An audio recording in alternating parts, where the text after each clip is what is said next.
fueron admirados y temidos en su propio tiempo.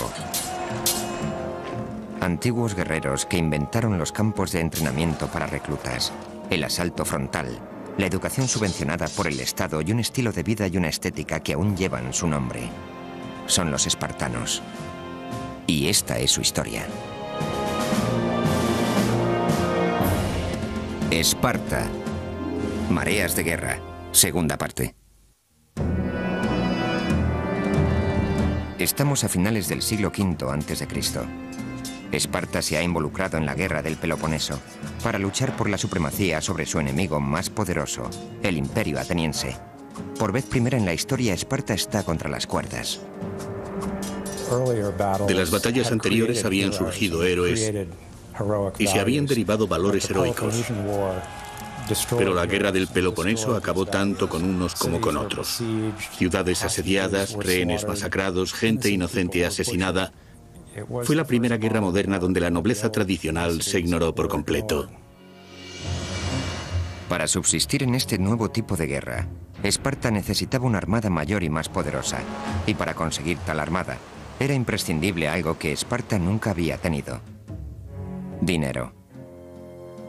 Así que la recién nacida armada espartana tuvo que recurrir para su sufragio a la única potencia que despreciaba a Atenas más que los propios espartanos: Persia. Persia se planteó la posibilidad de firmar una alianza, pero fue disuadida por su nuevo asesor táctico, que no era otro que Alcibíades, el mismo que 2 años antes había sido el más acérrimo colaborador de Esparta. Siempre estaba forzando los límites. Hacía todo aquello que estaba prohibido. Era el tipo de hombre al que le gustaba poner a prueba su propia capacidad para solucionar lo que otras personas eran incapaces de afrontar. Habiéndose ganado la confianza de Tisafernes, el gobernador persa de Asia Menor, Alcibíades, el mítico ateniense convertido en espartano, pasaba ahora por su tercer bando en una guerra en la que solo había 2. Alcibíades insinuó a Tisafernes que lo que de verdad debía hacer era conseguir que tanto espartanos como griegos se agotaran, no prestándoles a los primeros el suficiente apoyo. Su política consistía en dejarlos luchar entre ellos, una táctica muy convincente para Persia. Sin embargo, los espartanos fueron capaces de recaudar fondos de otros gobiernos y particulares para construir su armada. A todo esto, Alcibíades seguía profesando cierta lealtad hacia Atenas, con lo que fue perdiendo la confianza de Tisafernes. Temiendo ser arrestado, Alcibíades abandonó Persia, pero solo para recuperar su influencia en Grecia. Alcibíades tenía un talento fuera de lo común. Había recibido una excelente educación. Era carismático e increíblemente rico. Todo lo que tocaba se convertía en oro, al menos durante un tiempo. Alcibíades volvió de nuevo su carismática mirada hacia Atenas, la misma ciudad de la que había sido expulsado 4 años antes. En el año 411 a.C., unos cuantos de los defensores que aún le quedaban volvieron a proponerlo como primer comandante del ejército ateniense. Aristófanes, en Las ranas, dedica una línea a Alcibíades que yo traduzco así: lo amaban, lo odiaban y no podían estar sin él. Al principio de su segunda etapa en el poder, Alcibíades parecía estar conduciendo a Atenas hacia la victoria.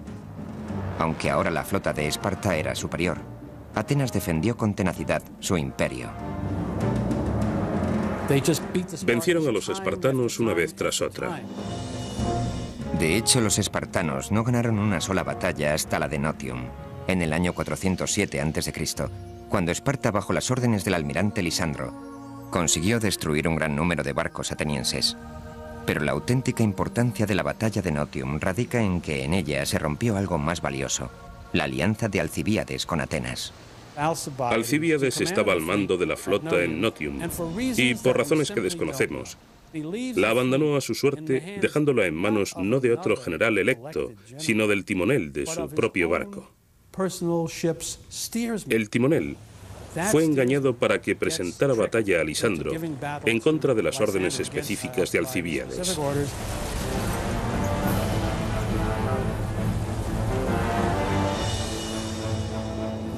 Como resultado, Atenas fue derrotada y prácticamente aniquilada. Después de eso, Alcibíades nunca más pudo volver a Atenas.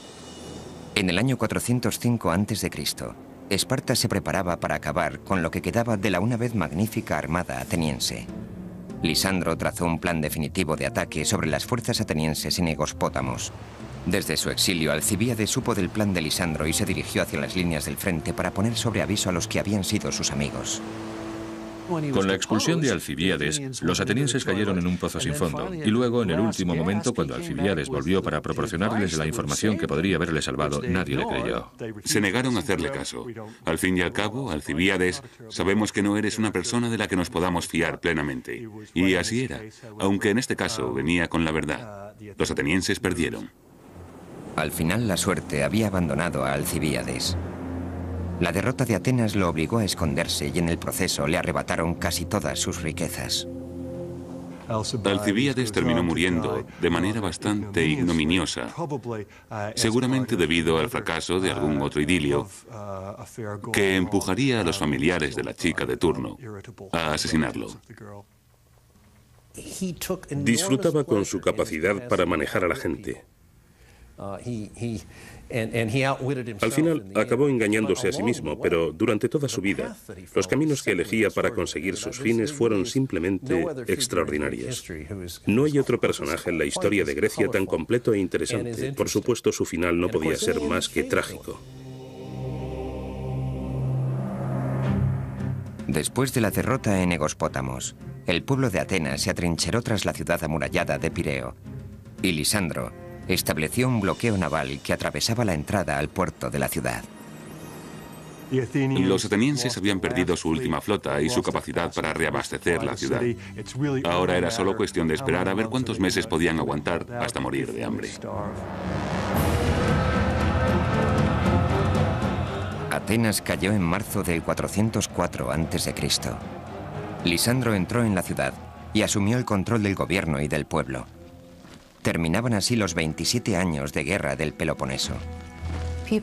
La gente en Atenas se quedó petrificada al pensar que lo que ellos habían estado haciendo a otras ciudades durante el curso de la guerra, ahora lo experimentarían ellos. Hombres asesinados, mujeres y niños esclavizados, todo eso iban a sufrirlo en sus propias carnes. Tebas y Corinto, los aliados más poderosos de Esparta, estaban ejerciendo verdadera presión para que Esparta aplastara a Atenas y esclavizara a su población. Pero Esparta acabó decidiendo otro destino para Atenas.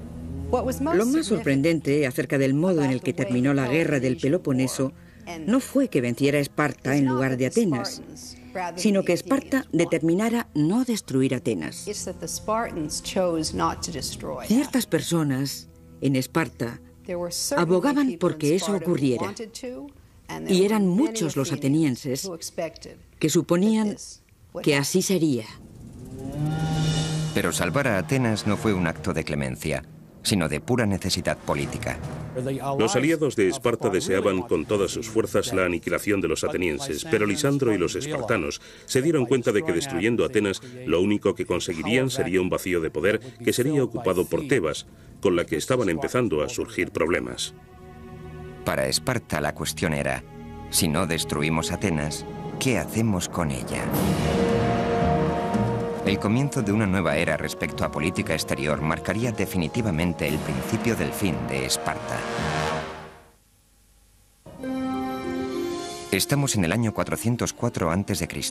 Los 27 años de guerra del Peloponeso han acabado, y con ellos la edad de oro de Atenas. Como resultado de la guerra del Peloponeso, tenemos a toda una generación que no conoce otra cosa que no sea la guerra. Una generación entera que no ha podido emplear su talento en la arquitectura, ni en la literatura, ni en la planificación urbana. Así contemplamos los edificios inacabados de la Acrópolis. Asistimos a la decadencia paulatina de la tragedia, a la desaparición de los grandes historiadores. Los atenienses fueron también testigos de cómo Esparta se hacía con el control de su una vez gran imperio. Se llevaron la armada. Se dedicaron a destruir parte de las murallas para que no sirvieran más de defensa de ciertos lugares. Se acabó el imperio, el dinero y la flota. Tuvieron que convertirse en miembros de la alianza espartana. Los atenienses juraron tener los mismos amigos y enemigos que Esparta y acatar sus normas. En Atenas se instauró un nuevo gobierno cuya misión esencialmente era convertir la democrática ciudad-estado en una mini Esparta. Esparta se propuso reemplazar allí donde pudo las democracias por oligarquías. Los espartanos consideraban que los regímenes democráticos eran demasiado propensos a las guerras, inspiraban demasiado entusiasmo popular, eran demasiado desordenados y estaban demasiado expuestos a ideas externas. Las condiciones de paz impuestas por Esparta a Atenas incluían el establecimiento en esta última de un régimen oligárquico regido por 30 atenienses proespartanos que acabaron conociéndose con el nombre de los 30 tiranos. La toma de Atenas constituyó el primer intento de Esparta de construir una nación y se reveló como un funesto fracaso. Bajo las órdenes de Lisandro, mucho más capacitado como almirante que como diplomático, los así llamados 30 tiranos iniciaron una campaña de terror contra las fuerzas antiespartanas dentro de Atenas. Llevaron a cabo actos atroces. Se produjo la peor guerra civil que jamás había vivido Atenas. Mataron a unos 1.500 atenienses, una cantidad sorprendente si tenemos en cuenta que el número de varones atenienses de clase media en aquella época rondaría los 20.000 o 25.000. Fue un episodio tan sangriento que los exiliados demócratas atenienses que volvieron a Atenas para recuperar su ciudad recibieron el apoyo del mismísimo rey de Esparta. El rey Pausanias, a la sazón uno de los gobernantes de Esparta, era tradicionalista y se oponía rotundamente a Lisandro y, por tanto, a todo lo que estaba pasando. Es obvio que lo que ocurría no era otra cosa que un conflicto entre gobernantes. En solo unos meses, la victoria sobre Atenas había dividido irremisiblemente a Esparta, forzado al resto de Grecia a tomar posiciones y obligado a cometer una absoluta masacre con los neutrales. La guerra del Peloponeso enseñó a la gente que para sobrevivir había que estar o a favor de los oligarcas o de los demócratas, porque el destino que esperaba a aquellos que intentaran reconciliar estas diferencias políticas y económicas no era otro que la muerte. Fue una victoria pírrica en el más amplio sentido de la palabra. Una guerra en la que nadie ganó. Atenas perdió la guerra y con ella su imperio. Nunca volvería a ser tan rica como lo fuera antes de la guerra del Peloponeso. Pero lo más curioso es que, aunque Esparta fuera la vencedora, quedó igualmente devastada. Resultaba muy irónico pensar que en el mismo momento de su victoria, los espartanos estaban asentando las bases para su propia decadencia. Después de la instauración de la oligarquía en Atenas, Lisandro favoreció la toma del mayor número posible de ciudades-estado que anteriormente hubieran pertenecido al imperio ateniense. Enseguida Esparta estableció una oligarquía en cada una de las 10 ciudades-estado antiguas aliadas de Atenas. En lugar de ser liberados, estos pueblos fueron adoctrinados en un sistema que acabó haciéndoles preguntarse si no se habían precipitado al negarse a acatar el régimen ateniense. ¿Y quién querría cambiar la Acrópolis y la democracia ateniense por el pan de cebada y la agogé espartanos? Nadie. ¿Quién querría sustituir el dracma ateniense por la moneda de plomo espartano? Nadie. Al contrario que los atenienses, los espartanos no eran grandes oradores. No fueron capaces de inculcar unas ideas en torno a las cuales pudieran vivir el resto de los griegos. El nuevo liderazgo espartano necesitaba de carisma para poder imponerse sobre sus nuevas conquistas, una característica que brillaba por su ausencia en la cultura espartana. El punto más débil de la cultura espartana era su falta de imaginación. La imaginación no se premiaba en Esparta. No eran astutos ni sociables. Trataban al resto de los griegos como perros, porque el concepto que tenían de sí mismos era el de una raza aparte, una raza radicalmente superior a las demás. Fueron muchos los generales y líderes espartanos que partieron a ultramar y emplearon la brutalidad con los pueblos a los que debían someter. Lo que el mundo griego había conseguido era sustituir a un líder imperial progresista por un grupo de brutales y matones comandantes espartanos. Que ese fuera el tipo de disciplina que aplicaban con sus tropas era una cosa, pero cuando empezaron a imponerla en otros pueblos, haciendo por ejemplo que los marineros permanecieran de pie todo el día cargados con anclas de hierro al hombro, empezaron los problemas. No se hicieron muy populares precisamente. Llegados a este punto es cuando, en mi opinión, debemos reflexionar sobre el entrenamiento de un joven espartano. Después de todo, fuera de la unidad, ¿quién importaba? el mundo era un lugar que debía ser explotado para el beneficio de la gente que importaba. Y esta era exactamente la filosofía con la que los espartanos trataban a los egeos. Actuaban simple y llanamente por instinto, modo que rápidamente los llevó a verse involucrados en nuevas guerras con sus propios aliados. Una brutal e imperialista Esparta empeñada en asumir el control del mundo griego no era la razón por la que los aliados espartanos lucharon durante los 27 años de guerra del Peloponeso. Esparta estaba preparada para prosperar y ser la siguiente potencia imperial. Y eso les resultaba muy extraño a los aliados espartanos, que habían pensado en Esparta como en su libertadora, en la ciudad que iba a crear un Egeo libre, libre del Estado imperial ateniense. Sin embargo, los espartanos no lo veían así. Ellos consideraron esta como su oportunidad definitiva para conseguir lo que querían. La primera ciudad-estado que se rebeló con éxito contra la hegemonía espartana fue la primera que había caído: Atenas.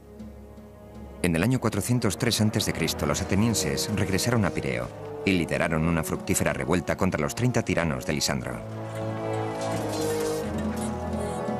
Aristóteles escribió que no tiene demasiado sentido crear una cultura basada únicamente en los valores marciales, ya que existe ese concepto, la paz, con el que periódicamente se tiene que tratar. Pero los espartanos no comprendieron el mensaje.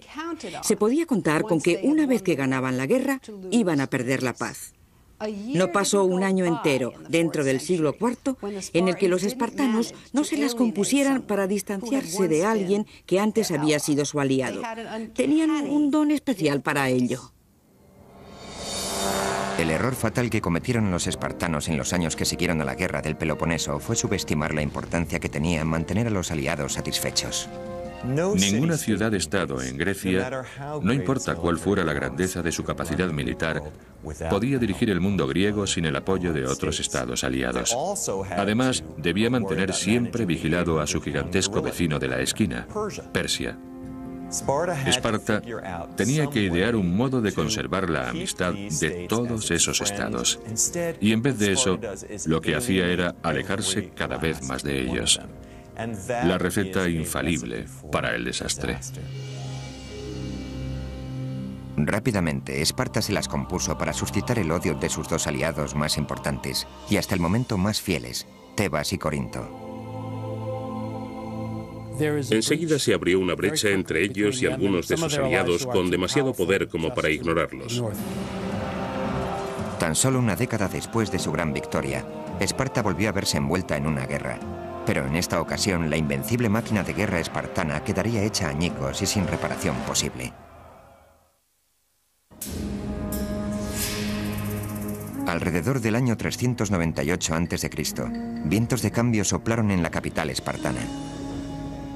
El rey Agis, que había apoyado y defendido la nueva visión imperialista de Esparta, falleció. Su hermano, Agesilao, asumió el trono de Esparta. El rey Agesilao, imperialista consumado, quería dominar Grecia. Quería imponer gobiernos encabezados por sus amigos allí donde fuera posible. Así que alienó tanto a los griegos y sobre todo a los tebanos, que consiguió hacer despertar en Tebas el odio por Esparta. Tebas había sido siempre un firme aliado de Esparta. Situada en la región conocida como Beocia, Tebas había sido un aliado estratégico en la guerra del Peloponeso. Esparta se sirvió de Tebas para conquistar Atenas, pero sin que Esparta lo supiera. Tebas se sirvió de la guerra para hacerse poco a poco más fuerte y poderosa. Los tebanos se quedaban con todas las riquezas encontradas en el campo. Más aún, en el transcurso de la guerra, los tebanos empezaron a sentirse en la cumbre como potencia militar y pensaron que podían unirse a Beocia. Además, los tebanos emplearon los días de decadencia de la guerra para crear un gobierno nuevo y más potente. Mientras la guerra del Peloponeso seguía su curso, se estaba produciendo una revolución milagrosa en Tebas por la que la clase conservadora de pequeños terratenientes rurales se conformó en una sociedad democrática que caló en toda la población. Para Esparta, el concepto de una Tebas democrática tan cerca de Atenas se presentaba como una perspectiva poco halagüeña. Cuando recibieron las noticias de lo que estaba ocurriendo entre la ciudadanía de su aliado, Esparta aplicó la que aparentemente constituía su única forma de política exterior. Más que apaciguar a los tebanos y compartir el poder con ellos, los espartanos fueron a la yugular e intentaron hacer de Tebas su esclava, aplastar su democracia y destruir su independencia. Esparta perpetró brutales ataques contra Tebas e intentó derrocar a su gobierno, provocando así una reacción violenta que no solo se basaba en el antiespartanismo, sino en una corriente democrática. Entonces se creó un ejército nacional tebano de 10.000 hoplitas con capacidad física, entrenamiento y formación estratégica tan eficaces en cualquier aspecto como los de Esparta, y con el agravante de que estaban resentidos contra ella. El ejército tebano estaba bajo mando de Epaminondas, un hombre más inteligente que ningún otro que hubiera ocupado anteriormente su puesto, y que tuvo un gran impacto en el futuro de Esparta. Era un grandísimo general que empleó tácticas nunca utilizadas anteriormente. Al principio, el rey Agesilao de Esparta ni se inmutó, y fue capaz de mantener la oligarquía en pie. Pero con cada batalla que Agesilao ganaba, Esparta perdía algo más importante. A largo plazo, acabó esquilmando los recursos de Esparta, perdiendo un significativo número de hombres en la batalla y ayudando a formar a los tebanos en el nuevo orden de guerra que emergería en esta época.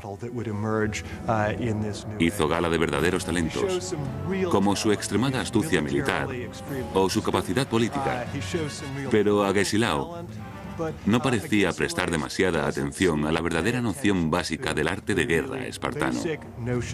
No luchar demasiado a menudo contra el mismo enemigo. No dejarle que se aprendiera tus trucos. Epaminondas no solo se aprendió los trucos de Esparta, sino que diseñó un modo de contraatacar y ganar. Se enfrentaron con los tebanos demasiadas veces y tuvieron la mala suerte de que en esta ocasión dieron con una creciente potencia militar que no solo les igualaba en resistencia, sino que además había adoptado nuevas y muy eficaces tácticas de guerra. Epaminondas disponía además de otra potente arma, Atenas. Desde que los 30 tiranos fueron derrocados en el año 403 a.C., los atenienses, a ritmo lento pero seguro, habían reconstruido su flota, habían entrenado una nueva generación de ciudadanos soldado y habían desarrollado una sólida democracia. Resulta muy irónico que su derrota ante Esparta, con motivo de la guerra del Peloponeso, se revelara ahora como una de las mejores cosas que podía haberle ocurrido a Atenas, si lo consideramos desde el punto de vista de la democracia. Ya que, tras la sangrienta oligarquía instituida por los espartanos, la democracia ateniense había llegado para quedarse. Atenas fue un aliado crucial para Tebas durante la primera y trágica década del siglo IV a.C. Tebas también consolidó alianzas con Argos y Corinto para formar un frente contra Esparta. La verdadera clave radica en Corinto, porque Corinto era el miembro estratégico, el único miembro de la Liga del Peloponeso. Para ellos, abandonar y unirse al eje de Atenas, Beocia, Tebas y Argivos era un paso muy importante y un fuerte golpe. En el año 379 a.C., un levantamiento dio al traste con la oligarquía de Tebas. Cuando los tebanos pudieron derrocar este régimen en el año 379, el nuevo gobierno estuvo dedicado más que a ninguna otra cosa a tomar Esparta. Ya había otros muchos estados que odiaban a los espartanos por multitud de razones, así que Tebas no iba a encontrar demasiada dificultad para obtener apoyo en su empeño. La lista de los que abandonaban Esparta crecía. Si alguna ciudad-estado no se oponía a Esparta por su afán imperialista, o por su hegemonía o su brutalidad, siempre había alguna otra razón para odiarla. Entre los pocos aliados que le quedaban a Esparta empezaba a tomar forma la sensación de que los espartanos ganaban las guerras porque no tenían reparos en sacrificar las tropas aliadas, pero sí a sí mismos. Cuando formaban una coalición para la batalla, ellos siempre luchaban en el ala derecha, pasara lo que pasara. Eso significaba que el enemigo que también pusiera sus mejores tropas en el ala derecha nunca se enfrentaría con los espartanos. Así ocurrió en una serie de batallas donde los espartanos normalmente se enfrentaron a las tropas enemigas más débiles. Así comprobamos que en muchas ocasiones se producía más tensión en las luchas mantenidas entre aliados que entre tropas enemigas en el campo de batalla. De este modo, si querían deshacerse de algún aliado sospechoso, los colocaban en el ala izquierda. Los espartanos tenían mucha fama de aplicar esta táctica.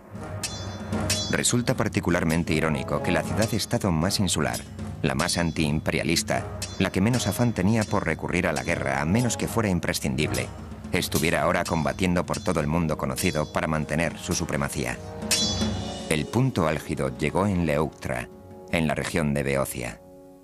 En parte por haber sido oprimidos por los espartanos, en parte porque habían trabajado con ellos y aprendido de ellos, y en parte porque contaban con una destacable generación de líderes, me refiero a la gran generación. Los tebanos acabaron consiguiendo lo increíble, la derrota del ejército espartano en una batalla hóplita.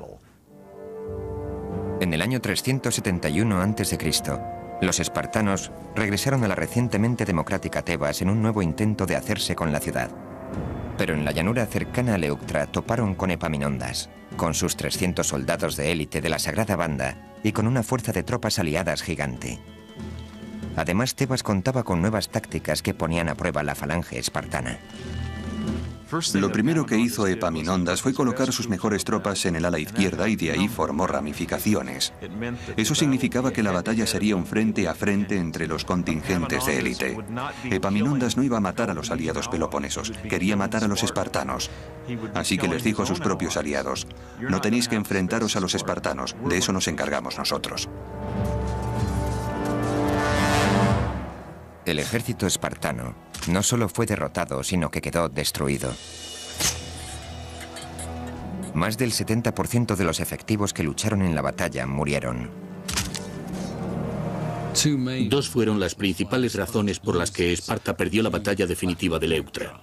Una, su inflexibilidad y reticencia o incapacidad para responder a las situaciones nuevas, por ejemplo, profundizando las líneas, incorporando nuevas fuerzas especiales o nuevo equipamiento y cosas así.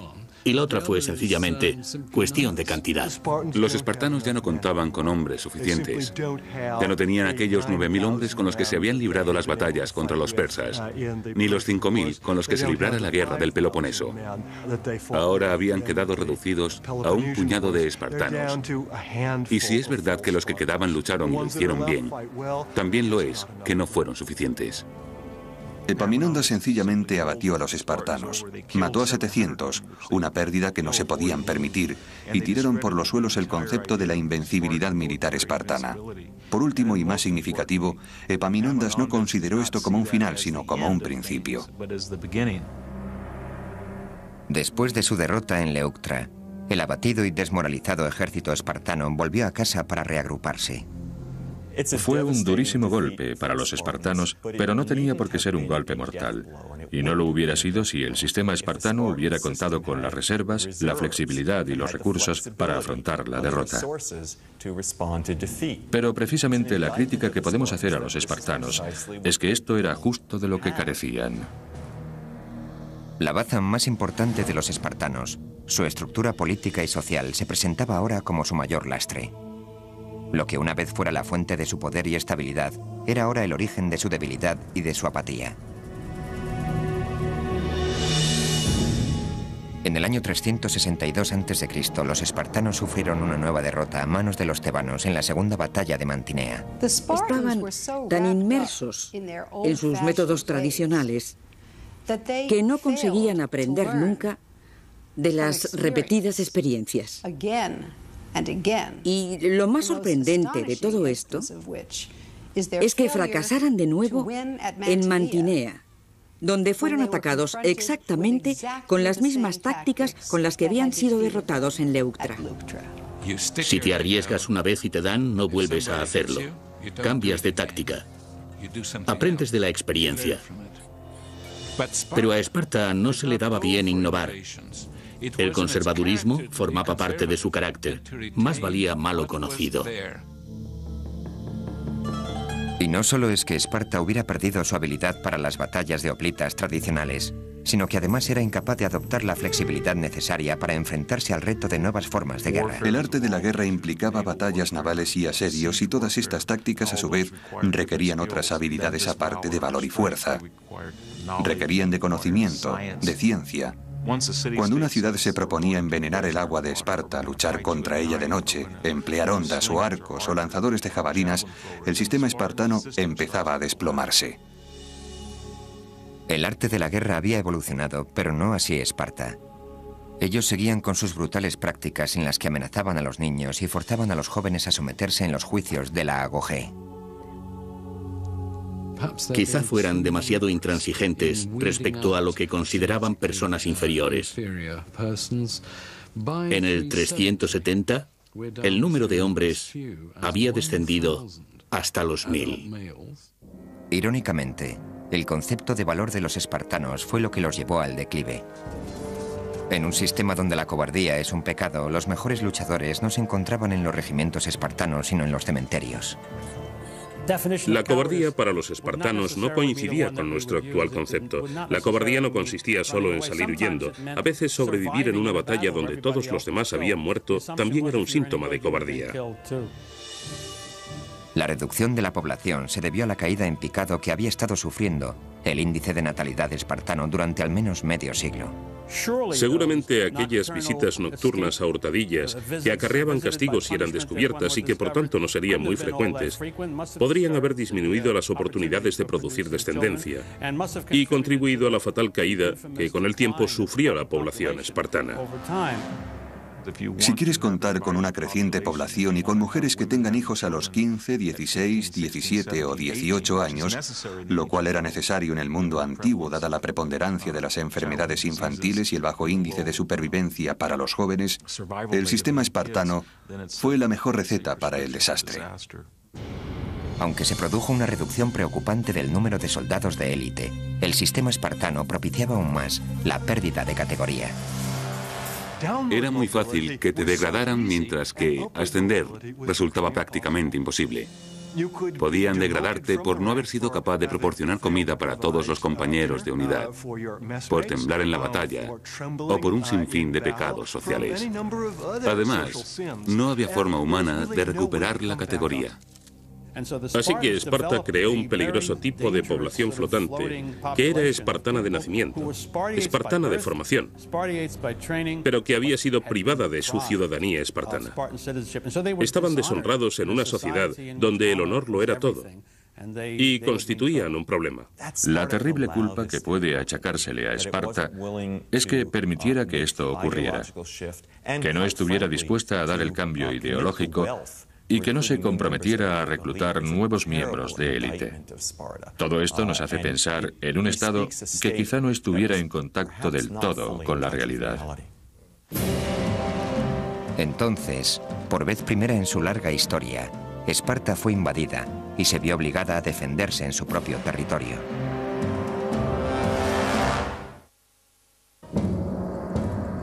Ahora, cuando más débil estaba, Esparta tuvo que afrontar uno de sus mayores retos. A Epaminondas, el visionario general tebano, se le había ocurrido un nuevo plan: reformar el mapa del Peloponeso cortando el poder de Esparta desde su origen.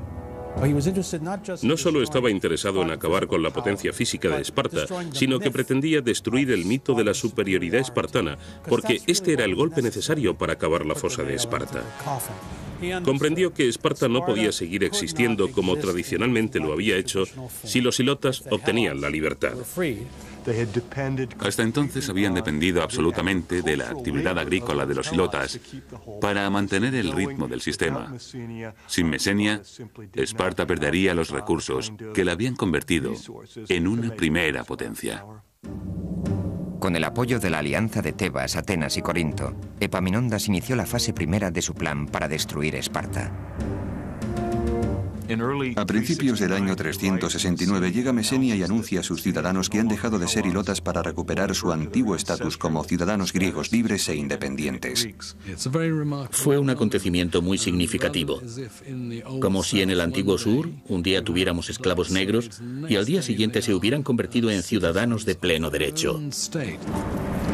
Epaminondas y sus fuerzas permanecieron en Mesenia cerca de 4 meses, mientras que los hilotas liberados, casi 250.000 de personas, construían una inmensa muralla alrededor de la ciudad-estado de Mesene. Todos estos mesenios eran los descendientes de numerosas generaciones de hilotas que habían hecho de Esparta lo que era, a costa de su independencia y de su propia vida. Ahora, en cambio, se encontraban en una feliz posición desde la que contemplaban la muerte de la gran polis espartana. Y ocurrió justo aquello que los espartanos habían estado evitando a toda costa durante siglos. Mesenia recuperaba su independencia. Mientras los hilotas seguían construyendo las murallas alrededor de Mesene, Epaminondas puso en marcha la segunda fase de su plan de ataque. Las fuerzas aliadas fortificaron una ciudad de importancia estratégica clave al norte de Arcadia, Megalópolis, o literalmente en griego la gran ciudad. Era esta otra poderosa y rica ciudad fortificada en manos de un pueblo que tenía todas las razones para temer al resurgimiento de Esparta. Habían rodeado a los espartanos y se habían asegurado de que Esparta no recuperara jamás el poder que una vez tuvo. A partir de ese momento, Esparta empezó a convertirse en pieza de museo. Epaminondas ya estaba preparado para la invasión. Tenía a los espartanos arrinconados y 70.000 tropas a su disposición. Era un hombre absolutamente brillante porque, empleando la autoridad moral pura y dura, creó un ejército para la venganza, el primer ejército extranjero que pisaba el Valle de Laconia en 600 años. Fue entonces cuando acabó el período que había hecho famoso el dicho de que en 600 años ninguna mujer espartana había visto el humo del fuego enemigo.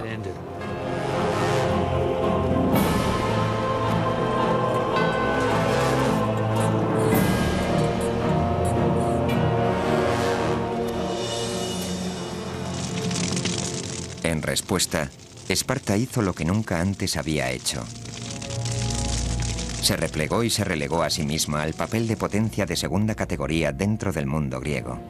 La corriente de la historia iba en contra de Esparta, la demografía iba en contra de Esparta, la geografía iba en contra de Esparta, y la suerte de Esparta tocó a su fin al toparse con un hombre como Epaminondas. Tras la liberación de Mesenia en el 370 a.C., Esparta nunca recuperaría el grado de poder que una vez ostentó dentro del mundo griego. Cayeron por su propio peso. Habían vivido en una especie de invernadero, en un entorno herméticamente cerrado de virtud autorreforzada, pero no habían sido vacunados contra la corrupción y las tentaciones que trajo el éxito. Mientras otras ciudades-estado reivindicaban el primer plano, Esparta no era más que la sombra de sí misma, y fue convirtiéndose en un museo viviente. De hecho, durante la época de los romanos, Esparta fue una especie de parque temático donde líderes como Adriano se acercaban para observar a sus habitantes y admirar sus ahora pintorescas costumbres. El gran historiador Tucídides dijo que las futuras generaciones mirarían hacia Atenas pensando que ésta había sido 10 veces más importante que lo que fue, y a Esparta creyendo que su importancia había sido 10 veces menor. Los espartanos tenían poco que mostrar al mundo o que dejar para la posteridad, porque sus casas eran sencillas y sus templos aún más. Una vez consumido el poder de Esparta, poco más había digno de admiración. Por su parte, Atenas no solo sobrevivió, sino que permaneció allí para que todo el mundo la admirara. Pero los espartanos sí dejaron su legado incluso antes de que su estela se hubiera esfumado para siempre. Los pensadores atenienses rescataron los aspectos más nobles de la sociedad espartana aplicándolos en sus propias ciudades-estado. Fueron los pioneros del gobierno constitucional, de los controles y de los balances. Sentaron un precedente que siguieron el resto de los griegos. En muchísimas ciudades griegas se produjeron horribles guerras civiles, pero nunca en Esparta. ¿Cuál fue su secreto? Los antiguos historiadores no llegaron nunca a un acuerdo, como tampoco hemos llegado nosotros. ¿Era la democracia, la oligarquía, una combinación de ambas? El caso es que hubo algo que le permitió subsistir durante un largo periodo de tiempo e inspirar una tradición de teoría política muy enfocada a la estabilidad. Son verdaderamente considerados como el ideal de virtud de la civilización griega, a la altura de Sócrates, Xenofón y Platón. La república estaba en gran medida basada en el sistema de gobierno espartano. Ellos representaban lo que las cosas debían ser.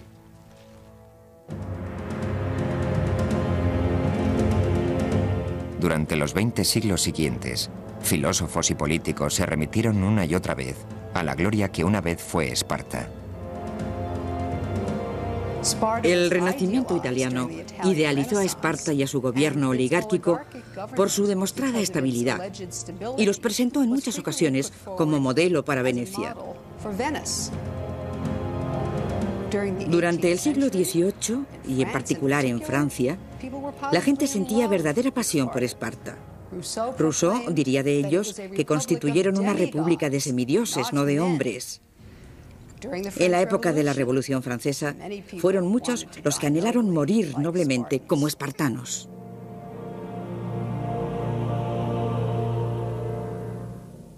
Durante la Revolución Norteamericana, Esparta fue la inspiración de todos aquellos que luchaban por crear un país democrático y estable. Thomas Jefferson llegaría a declarar que había aprendido más leyendo la historia de Tucídides que los periódicos locales. Pero Tucídides también contaba cómo aquella democracia absoluta, Atenas, perdió la guerra del Peloponeso. Por eso creo que Jefferson y los demás redactores de nuestra Constitución tomaron como modelo a Esparta y no a Atenas. Nuestros padres fundadores señalaron reiteradas veces la democracia ateniense como un horrible ejemplo de lo que no debía ocurrir aquí. Es decir, democracia pura y dura, sin la mediación del elemento aristocrático que es el que se supone que debe supervisar. En Esparta todo fue bien porque era solidaria y todo el mundo era ciudadano de primera. Cuando visitamos Atenas y contemplamos el Partenón, todo el mundo piensa, la cuna de nuestra democracia. Y no es así, fue la cuna de su democracia, pero no de la nuestra. Sin embargo, en el siglo XX, Esparta fue tomada como ejemplo no por las democracias en ciernes, sino por líderes individuales atraídos más por los aspectos atroces de la sociedad espartana. La Alemania nazi volvió la mirada a Esparta para encontrar su ideal. Esparta fue introducida como materia en el plan de estudios de la educación pública. Hitler y muchos de sus allegados hablaban maravillas de Esparta. El canciller alemán llegó incluso a expresar su deseo de que otros países se convirtieran en hilotas para la casta de guerreros alemana. En cierto modo, la Alemania nazi se parece mucho a Rusia, en el sentido de que ambas comparten el ideal de que coaccionando y organizando al pueblo en grupos determinados con un gobierno central que controle la vida de todo el mundo, se consigue temporalmente un potente ejército. Pero al final se hacen patentes las contradicciones de la sociedad soviética o de la alemana o de la espartana. Así que a mi entender es lícito colocar los orígenes del totalitarismo en la sociedad espartana. La lección que debemos aprender de Esparta sigue influyendo aún en la sociedad de nuestros días. Los espartanos fueron los creadores y fundadores de lo que podemos llamar la disciplina militar occidental. Y eso será una ventaja de Occidente sobre los griegos, los romanos, los pueblos de la Edad Media, los del Renacimiento y así hasta hoy. Los ejércitos occidentales tienen un concepto diferente de lo que constituye la disciplina. Si analizamos un ejército occidental y lo enfrentamos con uno iraquí, uno iraní o uno indígena, seguramente gane el occidental, y eso incluso aunque sea menos numeroso. Ese tipo de disciplina occidental se la debemos al legado espartano. Podemos aprender de ellos que el honor debe ser un componente principal de la vida humana. Una persona puede vivir sin honor porque los medios materiales lo hacen posible. Sin embargo, no podemos morir sin honor porque de alguna forma la vida nos pide cuentas.